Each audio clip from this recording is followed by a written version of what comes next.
Sakhi, the House of Kanchi Weaves, Telangana, Andhra Pradesh. నమస్తే రమగారు. నమస్తే జయ. రమగారు, నవరాత్రుల్లో 4వ రోజులో ఉన్నాం. ఈ రోజు యొక్క విశిష్టత, ఈ రోజు అమ్మవారు ఏ అలంకరణలో ఉంటారు, మన పూజ విధానం ఏ విధంగా ఉండాలి? ఆశ్వేజ శుద్ధ చవితి. ఈ చవితి 4వ రోజున సాధారణంగా మనం కాత్యాయని పూజ చేసుకుంటారు. అయితే మనకి కనకదుర్గ దేవాలయంలో విజయవాడ ఇంద్రకీలాద్రి మీద మహాత్రిపుర సుందరి అవతారం వలేస్తారు ఈరోజు. ఈ మహాత్రిపుర సుందరి అంటే అమ్మవారు అటు ఇటు సచామర రమావాణి సవిదక్షిణ సేవిత శివకామేశ్వరాంకస్థ శివ స్వాధీన వల్లభ ఈ స్వరూపాల్లో కనపడుతుంది. లలితాదేవి అనగానే మామూలుగా మనం ఎక్కడ కనపడతారు, ఏదైనా ఫోటోలో చూసేసరికి పరమేశ్వరుడు పడుకుని ఉన్నట్టు, అవును, ఆయన అంకం మీద తొడల మీద ముళ్ళో అమ్మవారు కూర్చుని ఉన్నట్టు, అది కూడా ఏమిటి ఇట్లా స్థిమితమైన రూపంతో పాశాంకుశాలు ధరించి, తర్వాత ఏమో చెరుకు విల్లు ధరించి, పుష్పబాణాలు ధరించి స్థిమితమైన ప్రశాంతమైన స్వరూపంతో కనిపిస్తుంది. చతుర్భుజిగా కనపడుతుంది అమ్మవారు. ఈ స్వరూపంలో ఉన్న అమ్మని ఈ రోజున మనకి కనకదుర్గ దేవాలయంలో చూపిస్తారు స్వరూపం. అయితే అమ్మవారిని మనం కాత్యాయని వ్రతం అని చెప్పుకుంటాం ఈ రోజున. ఈ కాత్యాయని వ్రతం ఏంటంటే శ్రీకృష్ణుణ్ణి భర్తగా పొందటానికి గోపికలు ఆచరించిన వ్రతంగా చెప్తారు. ఈ చతుర్థి నాడు మన త్రిపుర సుందరి అవతారమైనా వేసుకోవచ్చు, చెప్పుకోవచ్చు అమ్మవారిని, లేదా కాత్యాయనిగా కూడా చెప్పుకోవచ్చు. ఎవరైనా వివాహం కావాల్సిన కన్యలు ఉంటే ఇంట్లో వాళ్ళతోటి కాత్యాయని వ్రతం, కాత్యాయని కథ చెప్పుకోవటమే. కాత్యాయని దేవి ఆమె స్వరూపంతో ఆమె కూడా ఇలా పాశాంకుశాలు, తర్వాత ఏమో పుష్పబాణ హస్తగానే కనపడుతుంది. ఆమె స్వరూపం కూడా ఇలాగే కనిపిస్తుంది. అయితే ఇక్కడ మహాత్రిపుర సుందరి అని ప్రత్యేకంగా చెప్తారు. పులిహోరని నివేదనగా ఇస్తారు అమ్మవారికి. బాగా అంటే మంచి కలర్ఫుల్గా ఉండాలన్నమాట పదార్థం, పసుపచ్చగా పచ్చటి పదార్థాలు. అమ్మవారికి మనం వేసుకున్న పసుపచ్చ లాంటిది కానీ, పసుపు కానీ, ఆ తర్వాత నారింజ రంగు ఆరెంజ్ కలర్ కానీ, బాగా రిచ్ దట్టమైన నారింజ రంగు కానీ ఆ వస్త్రాన్ని సమర్పించవచ్చు. అయితే ఇప్పుడు కాత్యాయని వ్రతం గురించి చెప్తాం. కాత్యాయని వ్రతం గోపికలట, ఈ గోపకులంలో పుట్టిన ప్రతి కన్య శ్రీకృష్ణుడినే భర్తగా కావాలని కోరుకునే వాళ్ళట. ఈ భర్తగా కావాలి అంటే ఇది ఒక గోపిక కృష్ణుడు, ఒక స్త్రీ ఒక పురుషుడుగా చూడకూడదు. ఇప్పుడు గోపకులంలో పుట్టిన వాళ్ళందరూ కృష్ణుడికి మేనమరదళ్ళే అయ్యుండకపోవచ్చు. అందులో కొంతమంది బాబాయ్ కూతుర్లు, పింతల్లి కూతుర్లు కూడా ఉండొచ్చు. కానీ ప్రతి కన్యకకి భర్త కావాలి, కృష్ణుడే కావాలని, అలాంటి వాడు కావాలనిపిస్తుంది. మనం దీన్ని ఎట్లా చూడాలంటే ప్రతి మానవుడికి, ప్రతి జీవికి భగవంతుడు కావాలి. ప్రతి గోపిక ఒక జీవాత్మ, ప్రతి జీవాత్మకి పరమాత్మలో లీనం అవ్వాలని ఉంటుంది. అదే దీని గతి. నీకు తెలియని తెలియకపోని కొన్ని జీవులకి, కొన్ని జీవాత్మలకి తెలుస్తుంది, ఇది నేను కాదు, నేను ఇక్కడ ఉండవలసిన వాడిని కాదు, ఈ శరీరం నాది కాదు, నేను భగవంతునిలోని ఒక అంశస్వరూపాన్ని, నాలోనే పరమాత్మ ఉన్నాడు, నన్ను నేను కాదనుకుని భగవంతునిలో నేను ఐక్యం అవ్వాలి అని ఒక ప్రాణికి తెలియచ్చు, ఒక జీవికి అర్థమవుతుంది. చాలామందికి అది అర్థం కాదు. ఏదో పరిగెడతాం, ఏదో చేస్తాం, వెంపర్లాడతాం, ఏదో కావాలనిపిస్తుంది. అది ఏమిటో అల్టిమేట్ గోల్ ఏమిటో అసలు మనకు తెలియదు. అవును, ఆ గోల్ తెలుసుకునేదాకా ఈ ప్రయాణం నడుస్తూ ఉంటుంది. మనం మళ్ళీ పుడుతూ ఉంటాం, మరణిస్తూ ఉంటాం. ఇక్కడ చేసిన పాపాలో పుణ్యాలో వీటి వల్ల ఇంకొంచెం ఉత్కృష్టమైన జన్మ వస్తుందో, కొంచెం నికృష్టమైనది వస్తుందో, ఏదో మనం చేసిన కర్మానుభవాన్ని బట్టి జనన మరణ చక్రం తిరుగుతూ వెళ్ళి ఎప్పుడో ఒకప్పటికి ఇది నేను కాదు అనేది అర్థమవుతుంది. ఆ అర్థం కావాలంటే గోపికలు భగవంతుడిని భర్తగా కావాలని భావించినట్టుగానే మనకి భగవంతుడు కావాలని భావించాలి. ఆ రకమైన తెలివిడి, లోపల తెలివి కావాలంటే ఇలా ఆరాధన చేయాలి. కాత్యాయనిని ఆరాధిస్తే మనకి పరమాత్మకి ఉన్న తేడా ఏమిటి? ఎక్కడ భేదం లేదు. మనలో ఉన్నవాడు పరమాత్మ, ఈ జీవాత్మ స్వరూపంలో ఉన్నవాడు ఆయనేనని మనకు అర్థమవుతుంది. ఆ అర్థం చేసుకునే తెలివిని సంపాదించుకోవటం కోసం ఈ రోజున త్రిపుర సుందరి అవతారంలో ఉన్నటువంటి కాత్యాయనిని పూజించాలి. చక్కటి కమ్మటి పులిహోర చింతపండుతోటి తయారు చేసి, రుచికరం, చూడ్డానికే ఎంతో పంచవర్ణాలతోటి ఎట్లా కళగా కనపడుతుంది. పులిహోర అనగానే అందంగా ఉంటుంది. అవును. ఇంత చిత్రాన్నాన్ని అమ్మవారికి నివేదన చేయాలి. ఈ కాత్యాయనికి ప్రత్యేకంగా చెప్తారు ఎర్రటి పువ్వులతో పూజ, మ్మ్.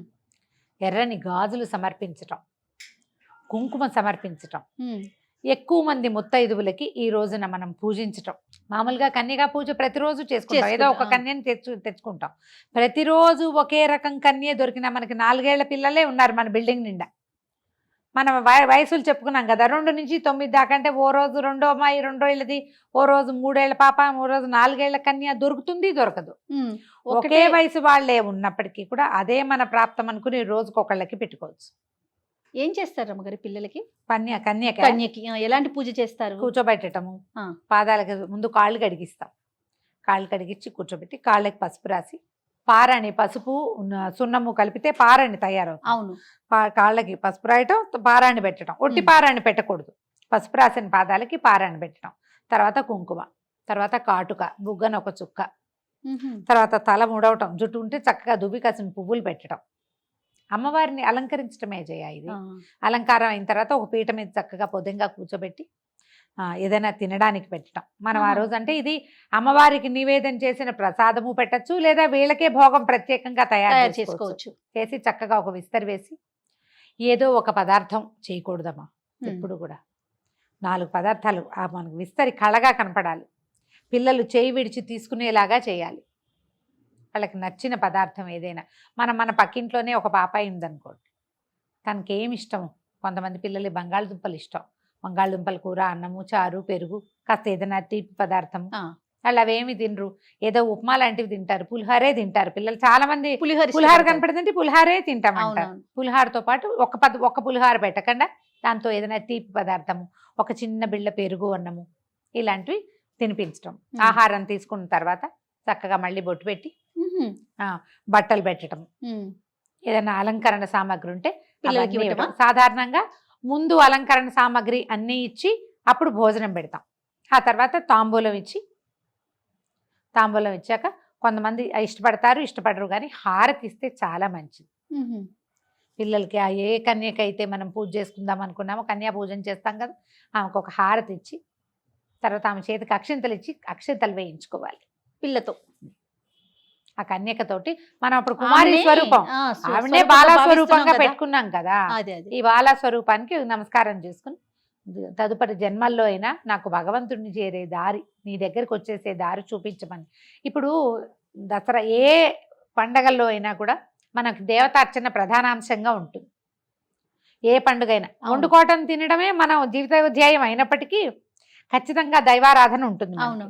ప్రతి దైవారాధనలోనూ మనం సాధారణంగా ఏం చేస్తాం, ఏదో కోరికలు, మా పిల్లల పైకి రావాలి, మా ఆయన వృద్ధిలోకి రావాలి, మా వ్యాపారం పెరగాలి, నాకే బంగారం కావాలి, బట్టలు కావాలి, ఇల్లు కావాలి, వాకిలు కావాలి, ఫారిన్ ట్రిప్ కావాలి, ఏవో అడుగుతాం జయ. అవునండి, ఇవే వస్తూ ఉంటాయి. అవును. అయితే పండగలకి మనం ఎప్పుడైనా సరే ఈ రోజుల్లో ఇది కోరితే వస్తుంది అలాంటివి చెప్పం. ఇది ఇప్పుడు చేయాల్సింది అంతే. కోరికలతో సంబంధం లేకుండా నువ్వు కోరుకుంటావంటే ఎక్కడ ఏది కోరుతావో నీకు లభించాల్సింది లభిస్తుంది అంతే. కాకపోతే ఈ దైవారాధన ఈ సమయంలో ఇది చేయాలన్న నియమం ఉంది మనకి. ఇదే కన్యా పూజ మనకి ఎక్కడైనా సంవత్సరంలో చెప్పబడిందా? ఎక్కడ చూడమ్మా. చూడు, దానాలు ఉంటాయి, అన్ని దానాలు అన్ని పండగలకి దానం చేయండి చెప్తారు. అవును. కానీ విశేషించి కన్యా పూజ, శివాసిని పూజ ప్రత్యేకంగా చెప్పేది ఇప్పుడు దసరా పండుగల్లో. ఎందుకంటే ఇప్పుడు ఈ ఆద్యశక్తి యొక్క, చైతన్య శక్తి యొక్క ఇది అంటే బలం ఎక్కువగా ఉంటుంది, ఆమె ప్రసన్నత ఎక్కువగా ఉంటుంది. ఇప్పుడు ఈ ప్రసన్నత అంతా ఎందుకు మనకి? మనం ఏదో ఈ చిన్నవి మనకు కావాల్సిన మెటీరియలిస్టిక్ థింగ్స్ని సంపాదించుకోవటము తాత్కాలికమైన ప్రయోజనాలను ఇచ్చేది కాదు, శాశ్వతమైన ప్రయోజనాన్ని ఇవ్వగలిగే శక్తి ఉన్న రోజులు. కాబట్టే ఈ నవరాత్రులు ప్రత్యేకంగా చెప్తారు. ఒక నవరాత్రి కాదు, మనకి 4 నవరాత్రులు ఉన్నాయి. 2 మనం ప్రఖ్యాతంగా చేస్తాం. గుప్త నవరాత్రులు మనం ఇప్పుడు చెప్పుకుంటున్నాం, కానీ అది అందరూ చేసేవి కాదు, ఎక్కువగా అవలంబించేవి కాదు. అది ఎవరు చేస్తారు? కేవలము ఆ మంత్రోపాసనం ఉన్నవాళ్ళు మాత్రమే, మనకు అసలు అక్కర్లే అవి. ఈ ప్రఖ్యాత 2 నవరాత్రుల్లోనూ చైత్ర నవరాత్రుల్లో మనం విశేషించి చేసేది ఏం లేదు. అవునండి, గుళ్ళల్లో చేస్తారు, ఇళ్లలో చేసేది ఏమీ ఉండదు. మా రామాయణం చదువుకోండి, మనమే రామాయణం చదువుకోండి అని చెప్తూ ఉంటాం, కానీ మనం చేయలేం మన చిన్నప్పుడు. కానీ మన చిన్నప్పుడు కాదు, మన తాతల నాటి నుంచి దసరా 10 రోజులు చేయటం ఉన్నది. ఈ 10 రోజుల్లోనే ఈ ఆద్యశక్తి అయిన చైతన్యము ఉత్తేజితంగా ఉంటుంది. మనని ముందుకు నడపడానికి శక్తి ఉద్యుక్తంగా ఉంటుంది, రెడీగా ఉండాలి కదా ఏదైనా. ఈ ఉత్తేజితంగా ఉన్న శక్తిని మనం ముట్టుకుంటే, ఇప్పుడు ఏదైనా ఒకటి రెడీగా ఉన్నదాన్ని పట్టుకుంటే ఎంత సులువు. అవును. ఆ రెడీగా ఉండే శక్తి ఈ రోజుల్లో ఉంది కాబట్టి ఇప్పుడు ఇది చెప్పబడింది.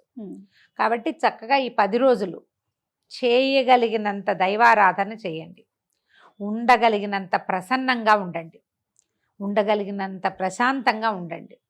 ఎంత ప్రార్థన చేస్తే అంత ఫలితం లభిస్తుంది. ఈ ఫలితం అంటే నీకు కావాల్సినవే కాదు, నీకు రావాల్సినవి ఏవేవో ఉంటాయి. అది కదా గారు, అంటే మనకు కావాల్సిందే కాదు కదా, రావాలి కదా, అది తప్పకుండా వస్తుంది.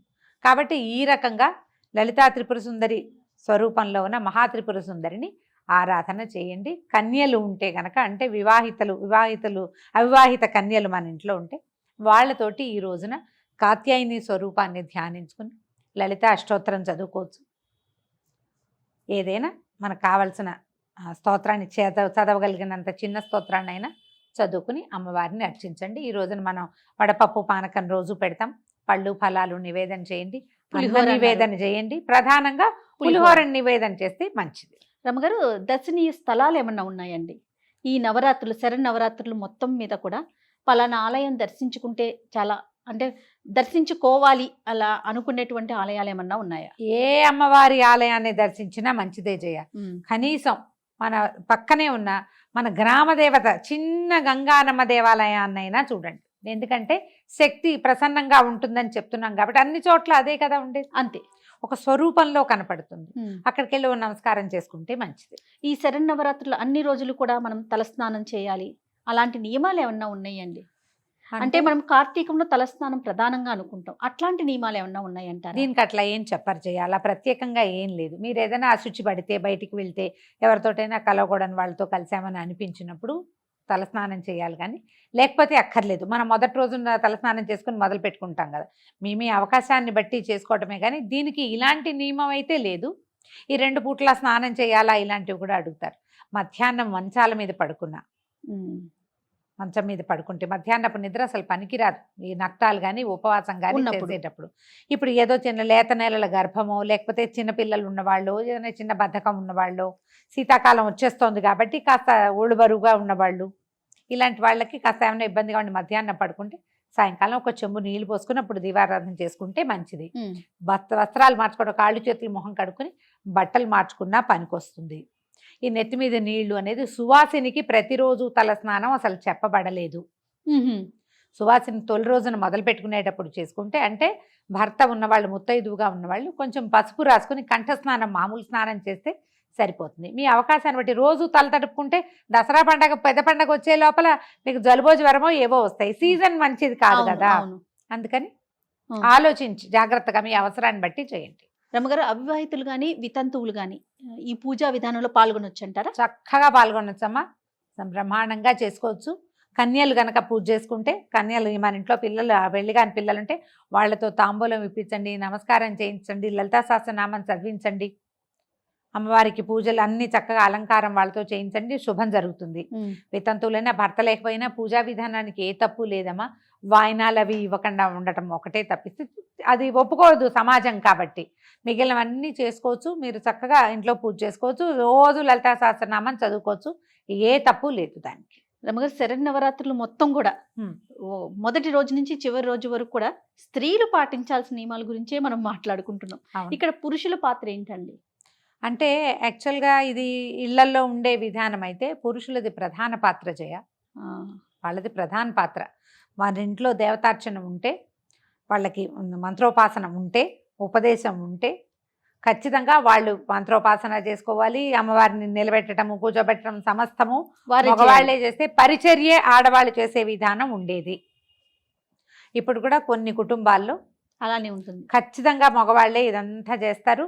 పరిచర్య, ప్రసాదం, నివేదనలు, వంట చేసి పెట్టడము, కావలసిన హారతులు, దీపారాధనలు అన్నీ తయారు చేయటం, పువ్వులు తయారు చేయటం, అమ్మవారిని అలంకరణ చేయటం. కానీ అమ్మవారిని కూర్చోబెట్టడము, ఆమె యొక్క అష్టోత్తరాలు, పూజా విధానము సమస్తము మగవాళ్లే చేస్తారు. వాళ్ళ ఇంట్లో ఉండే పద్ధతమ్మ. ఇప్పుడు ఇది సార్వజనీయమైన సంగతిగా అయిపోయింది. అందరూ ఇప్పుడు మంత్రోపదేశం ఉండాలి, మగవాళ్లే చేయాలి, ఈ రకమైనవి ఉన్న వాళ్ళు ఉంటారు, లేని వాళ్ళు ఉంటారు కదా. ఎవరైనా చేసుకోవాలని ఆశపడతారు కదా. లౌకికమైన వ్యవహారంగానే ఇది పరిణమించింది కాబట్టి మనం ఆడవాళ్ళు కూడా చేసుకోవచ్చు. దానికి ఏం పెద్ద మగవాళ్ళు చేయాల్సిందేనని ఖచ్చితంగా వాళ్ళకి అవకాశం లేదు, అలవాటు లేదు, ఆ రకమైన ఆచరణ తెలీదు. అప్పుడు ఎందుకు వాళ్ళని ఇందులోకి లాగటం? మీరు నేర్చుకుంటున్నారు, తెలుసుకుంటున్నారు, ఎవరో ఒక గురువులో టీచర్లు మంచి వాళ్ళు 4 మాట మంచి ముక్కలు చెప్పే వాళ్ళ దగ్గర తెలుసుకున్నప్పుడు మీరు తెలిసిన విధానంగా చేయండి. వాళ్ళతో దండం పెట్టించండి.